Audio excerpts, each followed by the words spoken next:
What is your name and title? Glen. I'm the General Secretary of the Memphis Scottish Rite Valley. What does that title mean and what function does it serve?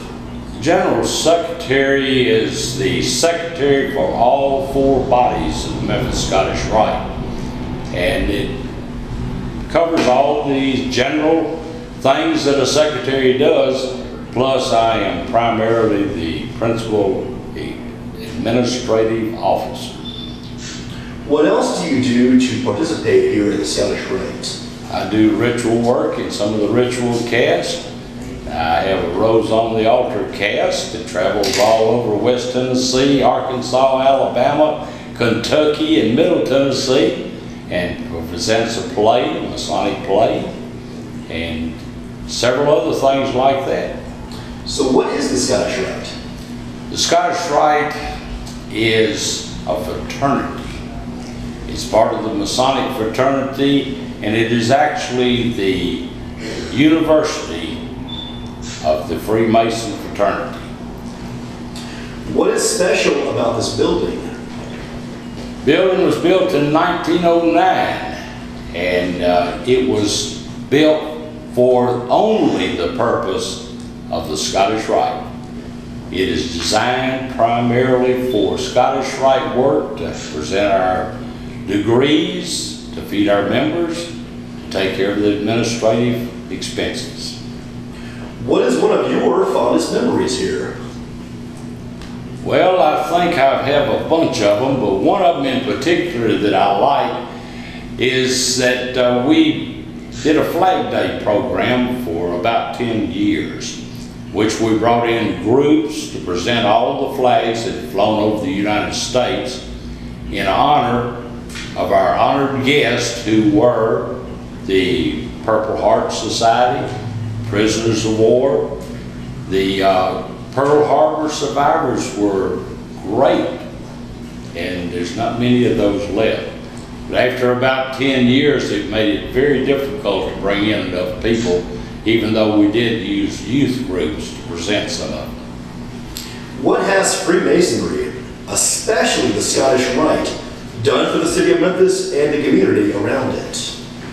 Our primary purpose is to try to instill in the Masonic fraternity, when the members come here, the principles that will make them better husbands and better fathers and better citizens of the community. But primarily in this area, our major objective is the Childhood Language Disorders program at the University of Tennessee. And we have sponsored that program, starting with a little aphasic child clinic, but now it covers all of the things that happen at the bowling center at 711 Jefferson Avenue, and we have contributed over $2 billion to it in this length of time. What are some important events that you remember? That I remember? That's an interesting question. The Flag Day, of course, is the most important, but I can also remember having a reunion here that had over 400 members in the class. And the dining room was filled, fed the people, and then after the people were fed, they cleaned up the tables and refed another whole dining room full. They can feed that whole dining room in less than 15 minutes. Explain the charitable endeavors of the Scottish Rite. The Childhood Language Disorders program is the primary objective. It's covered under the Scottish Rite Foundation, who owns the building, and we make all of our contributions to them. Why is the Scottish Rite an important organization?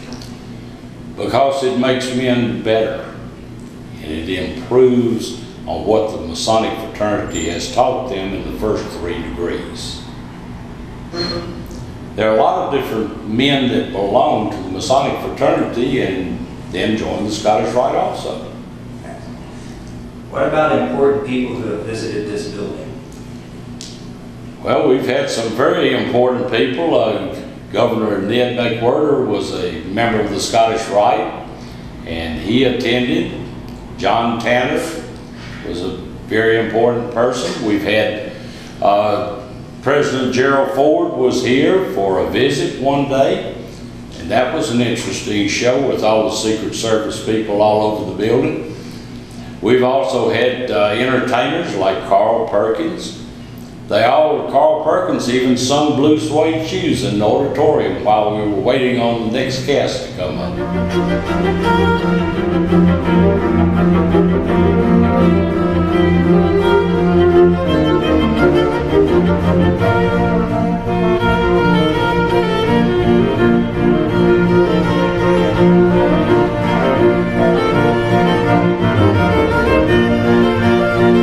The Memphis Scottish Rite had begun to make plans to build this building early on in the 20th century, and by May 1909 was laying the cornerstone for the building we stand in now.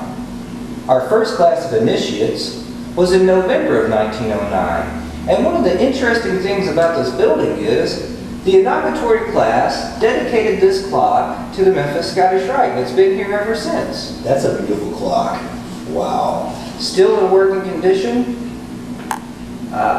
Very beautiful. We still have to come in and wind it up. It's an old style clock that works on weights and pulleys and gears. Really?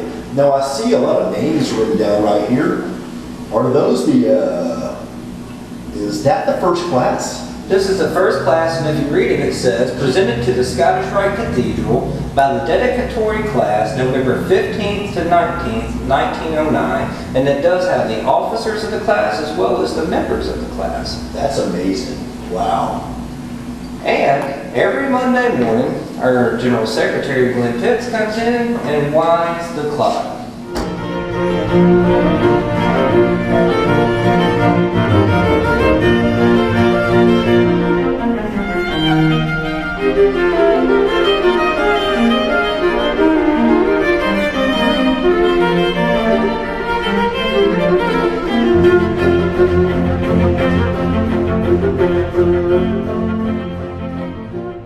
This is the wardrobe room of the Scottish Rite. I had told you that the initiations here are like plays. Well, plays have stage lights, and sound, but they also have to have the correct wardrobe for the actors to look like they're in the correct time period or setting. We have in all these cases hundreds and hundreds of costumes. But here, let me show you a few. Our initiations are set in different historical time periods. You may be a knight with the armor. You may be a knight in a court of a medieval king. You may be a priest or a king yourself. You may be a member of the 18th degree or the Rose Croix, which refers to the Rosicrucian legends mentioned in some of the degrees. Or some of these other fantastic costumes. Now, no knight costume would be complete without your swords. Oh, wow. Or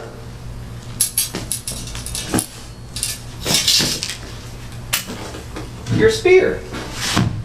We have props and costumes for everything imaginable. These are almost as old as this building, and occasionally we do have to have them repaired.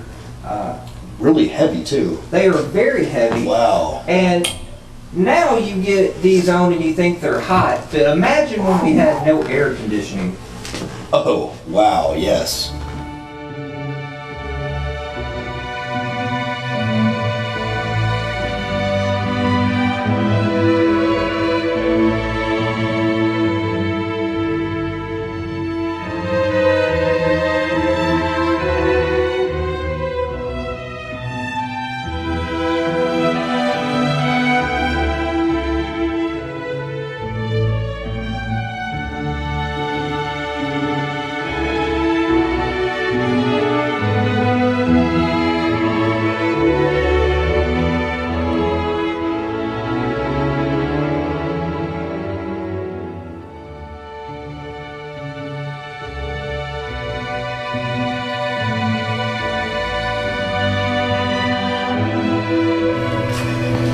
the backstage of the Scottish Rite.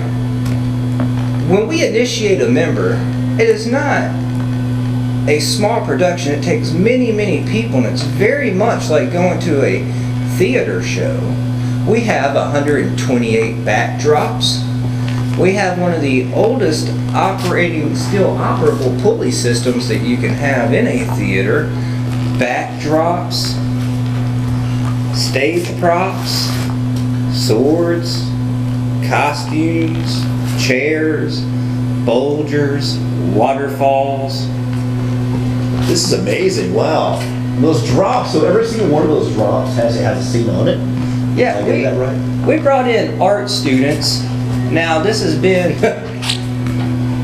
more than 70 years ago. Oh, wow. That a lot of art students came in and painted every single one of these drops, and to replace these drops would be something we don't want to think about or can afford. Sure. And during the actual production, so I guess somebody's up there and those rafters up there. And During the production, we have guys who work the light booth, the light panel to control the stage lights. We have guys who are working up here to drop the backdrops quickly. We have a stage crew who comes out and sets up all the floor props and makes sure everything's in place for the actors or ritualists who participate in our initiations. wow. That's amazing. Really amazing.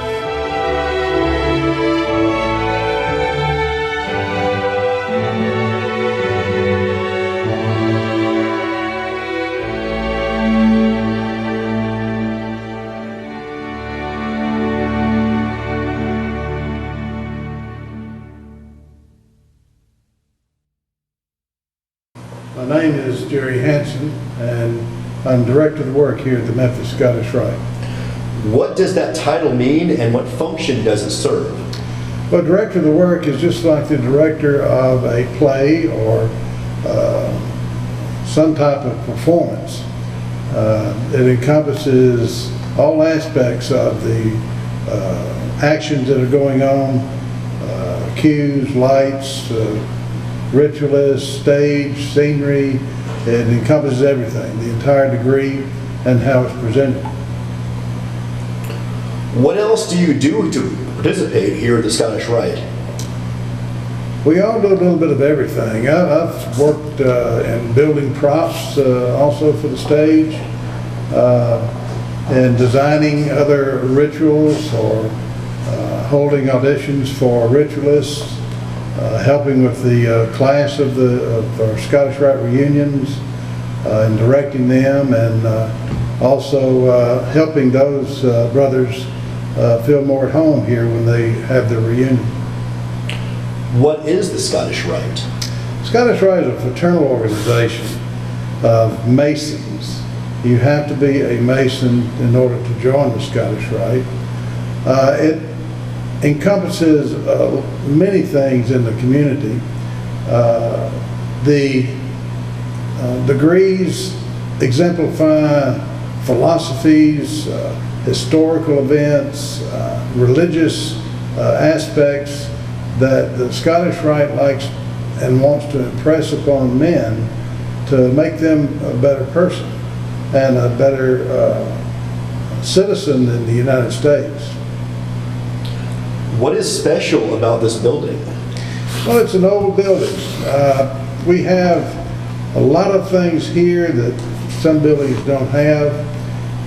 We do have a large auditorium that we're in right now. We have a full theatrical stage, which you see behind me here. We have wardrobe rooms, we have stage rooms, and everything there is pretty much an antique. The drops that you see behind me were first designed in the late 1920s, and they have not been significantly changed since. We do take care of them and make repairs and things of that sort, but it's still, they're antiques.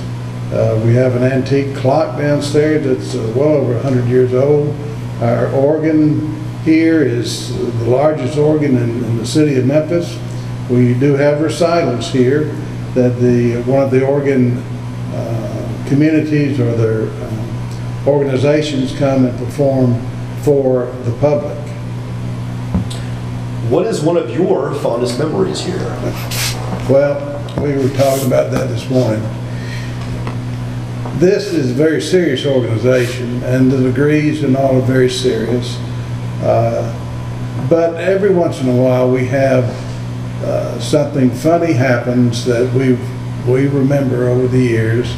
One in particular that comes to my mind is we have a degree here where it's very dark, and one of the brothers fell asleep during the degree. And when his next line came up, the master of the degree gave the line and there was no reply. He did it again, there's no reply. And finally he realized he was asleep, so he said the line rather loudly and woke him up. But we have fond memories of all the reunions. That reunion is something special for those brothers. And I feel very close to them, and that closeness of the brethren in this organization is probably the fondest memory I'll cherish all my life. Why is the Scottish Rite an important organization? It builds men. It makes you may have heard this phrase before. It makes good men better. Makes them helps them in their family life as well as in their working environment. A Mason is known for his uprightness. And everything that they do is based upon truth and justice. And I'm not going to say the American way, but also the American way. The men in this organization are very patriotic, very patriotic. They believe in the United States and what it stands for, and we all contribute to that.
I'm Mark Henderson. I'm the organist for the Scottish Rite here in Memphis. Excellent. Can you tell us something about this organ? Well, the organ was actually installed about 10 years after the building was built, which is in 1921. And it contains over 3,000 pipes. And it was built by the Moeller, or the MP Moeller Company of Hagerstown, Maryland. It contains 6 different chambers throughout the building, which is housing all the different divisions of the organ.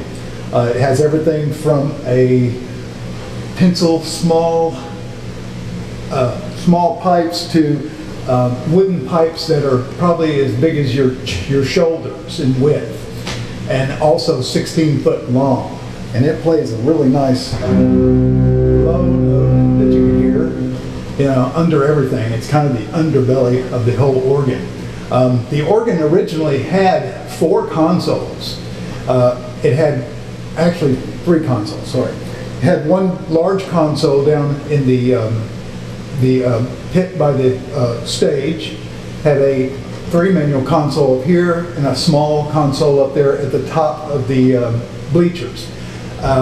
But in the 1950s, they became obsolete, and the organ was updated with a console from the Idlewild Presbyterian Church here in Memphis. Back in the 70s, I think, or 80s, it was also upgraded again with the new console, which you see here, which was built in the 40s from E.M. Skinner Company, and it came out of Mississippi. And that's the console we have today, and it is the only one. Originally, they were going to have a self-playing mechanism with the organ, which was never actually installed. The organ cost over $25,000 back in 1921 when it was installed. Today's prices, I can't even tell you how much it would cost to replace an instrument like this. It was built by the Scottish Rite to be used for the public, for public use only.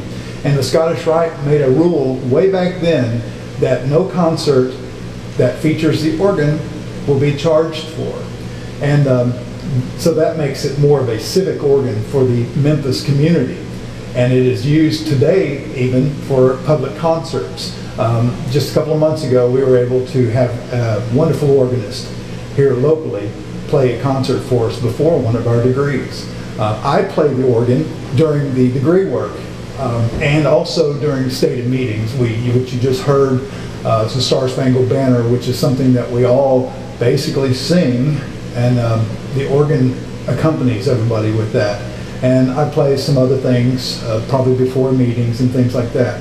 But when I first joined the Scottish Rite about 3 years ago, I wasn't even through all my degree work yet, and they had me up here playing the organ. Even though back then only a few of the stops were working, and I took it upon myself to make it my mission to have this organ playing again, and be able to use it and be able to share it with the community. And that's how I work today, and that's what I do here at Scottish Rite. Excellent. And can you tell me what was involved with restoring and repairing the organ? Well, since the organ is made mainly with leather and wood and felt, and the valves are all made of leather, after so many years that all starts deteriorating, and you have to replace it and repair things. The reservoirs are covered with leather strips, and those rot with time, and you have to completely update some things. My work here began soon after I became a Scottish Rite Mason, and I started coming up during the day. I work at night, so I came up during the day and started troubleshooting little parts and pieces that were not working, and getting things working again on it. And I can say now that the whole organ, except for the echo division, which is in the back of the room, is all working. The echo was damaged with water leakage from the roof at one point, and so that is not working right now. We're going to be undertaking a restoration of that chamber pretty soon. Organs seem to be a dying breed, a rare instrument these days. How many organs like this are left in the country, and just how unique is this? I can't tell you how many are left in the country, but acidic organs are a dying breed, like what you said. Most of them are housed in concert halls or large auditoriums, and they take a lot of work. And there are fewer and fewer people that have the skills to be able to do this. And the age of electronics, there are a lot of electric instruments around, and organs are actually making a comeback because people are wondering why, they're not used anymore, and loving to hear the sound of a real pipe organ with wind going through pipes instead of through a speaker cone. That you can really feel it, in your body. When you feel that wind, it vibrates to a different degree and makes a whole different experience. And here at the Scottish Rite, everybody loves the organ. They enjoy hearing the music. They enjoy doing the degree work to the music too, because it adds another dimension of emotion and reality to the situation. And it also fills some dead air. Now, I know that last year we had the first organ concert that had been held in this building for quite some time. Can you give us tell us about how special that was and the effort that you had to put into it to make that happen? Well, a friend of mine who is an organist here in town at one of the larger churches is a composer and organist. His name is Dennis Janser. And I contacted him with the possibility of maybe putting on a concert for the Scottish Rite and for the public to show off the organ. And before we could do that, though, we had to completely tune the organ, fix a few things, adjust a few things, and together we both spent probably over 75 hours up here at the Scottish Rite, each of us, in different occasions, probably once or twice a week, working on tuning and fixing little problems that were happening and getting it working. And we finally did, and the concert went off without a hitch. Excellent.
These are the original charters of the Memphis Scottish Rite bodies. We were originally chartered in 1866.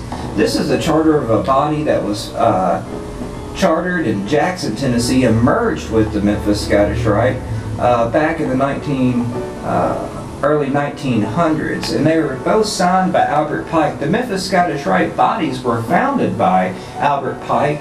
He lived here, he was a newspaper editor, at the same time that he was the sovereign grand commander of the southern jurisdiction. Really? I see a signature right there too. That's, wow.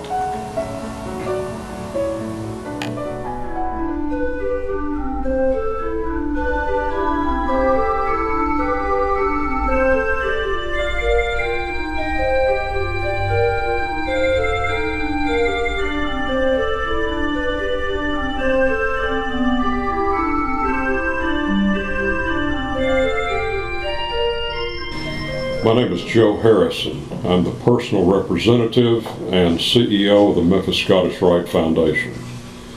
The personal representative is the appointed officer in the Valley of Memphis, appointed by the Sovereign Grand Inspector General for Tennessee. What does that title mean, and what function does it serve? The personal representative is the presiding officer for the Memphis Valley.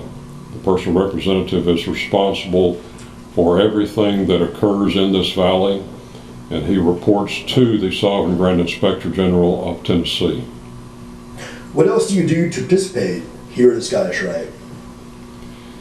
The personal representative is an ex officio member of all the committees.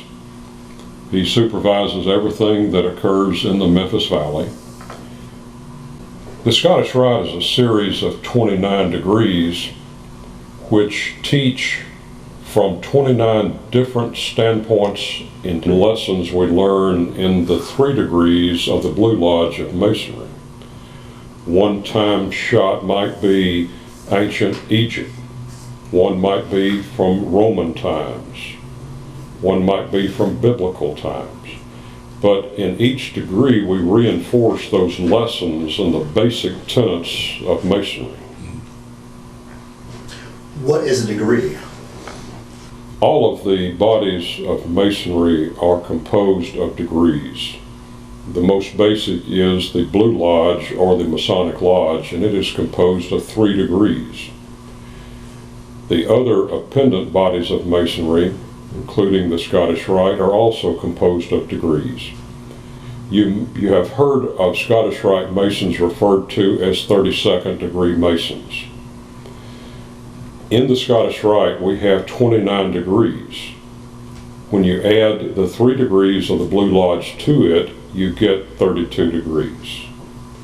So each degree teaches a lesson in a particular way that we want the candidates to learn. But all of these lessons are based on the basic tenets of Masonry: friendship, morality, and brotherly love. Excellent. Outstanding. What is special about this building? What is not special about this building? It is such a fantastic place. Candidates come and go year after year, and many of them are touched by just the presence of this building. It is such a unique place. We have production facilities in here that are virtually unequaled in this area. We have stage facilities that rival some of the best production facilities in the United States. What is one of your fondest memories here? There are a lot of good memories in my time, nearly 30 years in this building. I have a lot of good memories. The first really strong memory to me is the day I left the building, getting my degrees nearly 30 years ago. I walked out the front doors and I remember looking back at this building and saying, this is the place for me. This is where I want to work. And it has been a good 30 years. What has Freemasonry, especially the Scottish Rite, done for the city of Memphis and the community around it? Masonry is a charitable institution, and all the bodies of Masonry in their own way make some contribution to the welfare, to the quality of life of the people that we touch. The present endeavor of the Memphis Scottish Rite is a childhood language disorders clinic at the University of Tennessee. In this clinic, our workers are able to take children who never learned to speak because of hearing deficiencies and teach them to speak. We have a record of over 90% success with our children. If we get a child in approximately 2 years of age, 90% of the time those children are ready to start the first grade with their peer group. Each personal rep has his vision for the direction the Scottish Rite will take. And my vision is to leave this building and the Scottish Rite in better shape than I found it. we have made a concerted effort to ensure that each committee and each important position in the Scottish Rite have a leadership succession in place, so that as we get older, we have people behind us who are ready to take over for us and continue the work of the Scottish Rite. The membership of the Scottish Rite is composed of virtually every walk of life. We have had members of government, city government, state government. Governor Ned McWhirter was a member here. We have had presidents. President Gerald Ford came to attend a function. While he was not our member, he was a Scottish Rite Mason, and he came to this building to attend a function. But in the general membership of the Memphis Valley, we have doctors, we have lawyers, college professors, railroad workers, truck drivers, plumbers, electricians. Every walk of life is welcome in this building and is a vital part of the Memphis Scottish Rite.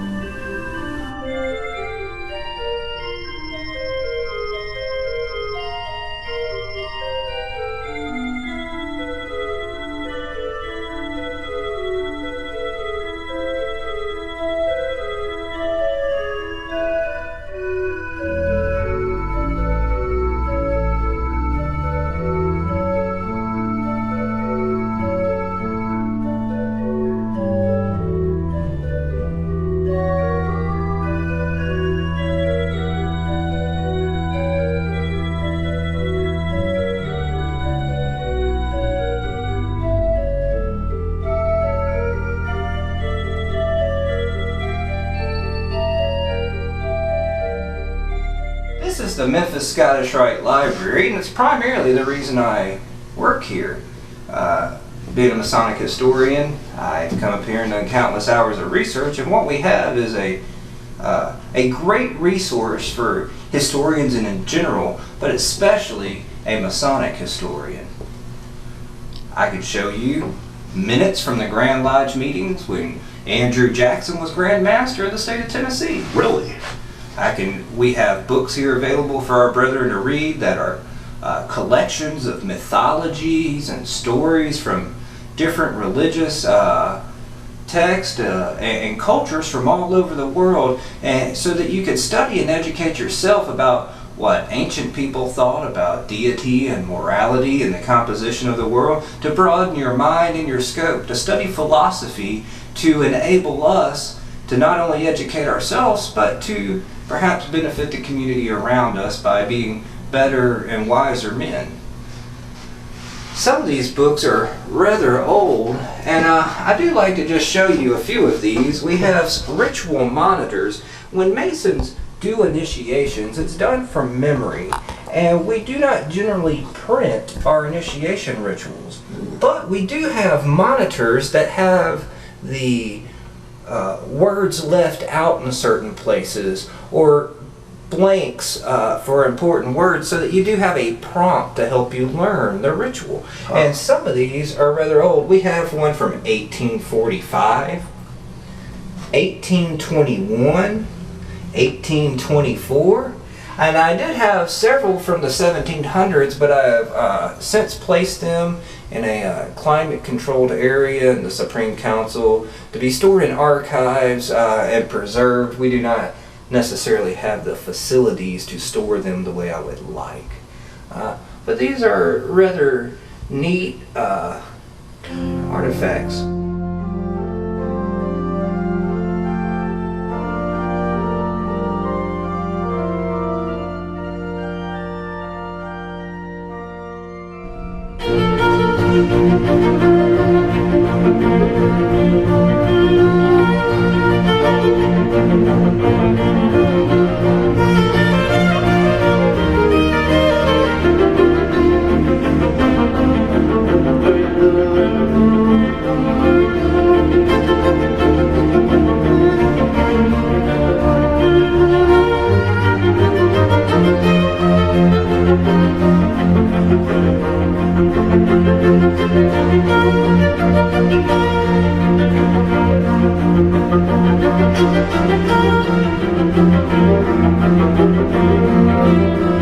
Thank you.